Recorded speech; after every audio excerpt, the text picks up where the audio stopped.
Good morning, Flagler County. I'm Rich Carroll. You're listening to Flagler's Morning News on Wednesday, September 29th. And this local news is a service of Flagler County's Toyota dealer. Beaver Toyota, here to wow you. Flagler County is in the process of redrawing the boundaries for its 5 county commission and school board districts. John Arking reports. On Monday, the county commission listened to several proposals, including a plan that would shrink District 3, currently represented by Dave Sullivan, who said the geographical aspects of his district need to be evaluated because access to certain areas is problematic for residents. You understand you're putting that green in between 1 and 5, that green area to the west of 95. You can't get from the other part of the green there without going across 95 and Old Kings Road.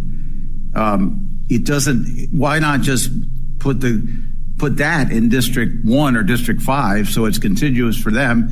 Put the area where the school is, which is not highly populated, and I need to lose people down along 100, and I have immediate access there. That prompted District 2 Commissioner Greg Hansen to ask Sullivan why access would be an issue, which led Assistant County Manager Jorge Salinas to offer some clarification. Dave, why is access an issue? Because that's part of Palm Coast. They're not going to... It sits there as a little adjunct, and I think you can fix it. Yeah, but why? Well, why are you doing it? Well, why do this?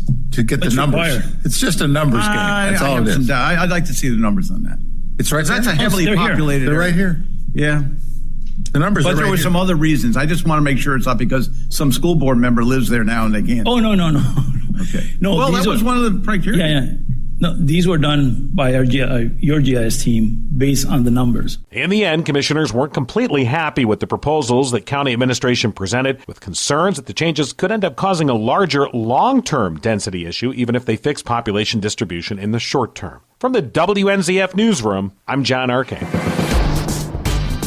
As Flagler County schools seek to double impact fees to meet what they say are the needs of a growing district, county commissioners and developers are raising red flags. Michael Cimento is an attorney representing the developers. According to their numbers, they're only at 77% capacity. So there's a 23% vacancy. So you go back, no student growth in the last 11 years, 8,261 building permits.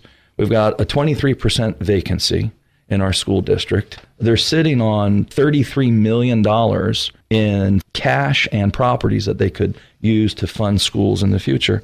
And now they come back and they want more money. Okay, well, we're interested because, again, the goal is to have schools. This year, if we hit, under the present numbers, if we hit 2,000 building permits at $3,500 a piece, that's another $7 million that they would collect in impact fees. Cimento called for responsible spending and says the numbers don't match the so-called unprecedented growth the district believes is coming. Hear Flagler School Superintendent Kathy Middlestat make the case for rising impact fees on Free for All Friday, this Friday morning at 9 on WNZF.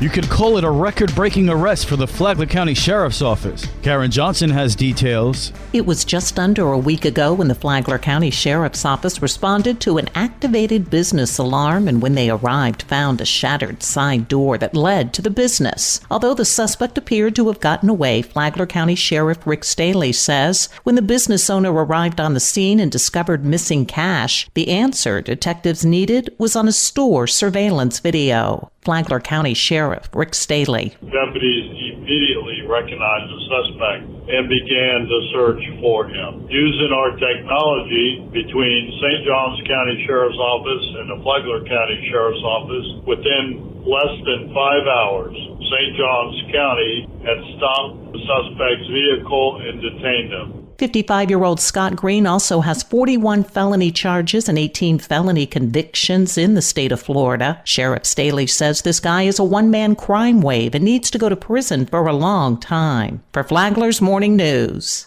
I'm Karen Johnson. GroundUp, the Northeast's largest restoration supply company, is moving to Palm Coast. Amy Cherry has more. Joe Santoro, vice president of the company, tells WNZF that programs in Flagler schools influence their move from Connecticut to Flagler County. The youth is the next generation, and we really want to take advantage of that and build these young adults into really high quality workers, whether that is for us, which hopefully that's the case, or whether, they find their own path in life. Either way, we think it's our duty to kind of make sure that these younger kids coming up into the workforce are prepared and have all the resources they need to succeed. GroundUp is moving into a facility at 2 Commerce Boulevard that it plans to expand upon, and they intend to hire between 30 and 40 people. From the WNZF Newsroom, I'm Amy Cherry. There's a place where veterans can get help if they're feeling suicidal. It's the Veterans Crisis Line. Stephen Weeks, the suicide prevention coordinator with the Gainesville, Florida VA Hospital, said the crisis line is available 24/7 and they handle many calls. Approximately to date, they've probably taken about 5.6 million calls, and they have dispatched emergency services to callers in crisis over 204,000 times. Weeks said the Veterans Crisis Line's been around for about 14 years. He said they take calls from anybody who's trying to help a vet get services. Flagler Health Matters is every Saturday morning at 11:30 on WNZF, the podcast available on the Flagler radio app. Tomorrow, how does the Veterans Crisis Line help? From the WNZF Newsroom, I'm Deb Albertson. And now you're up to date on Flagler's Morning News. I'm Rich Carroll.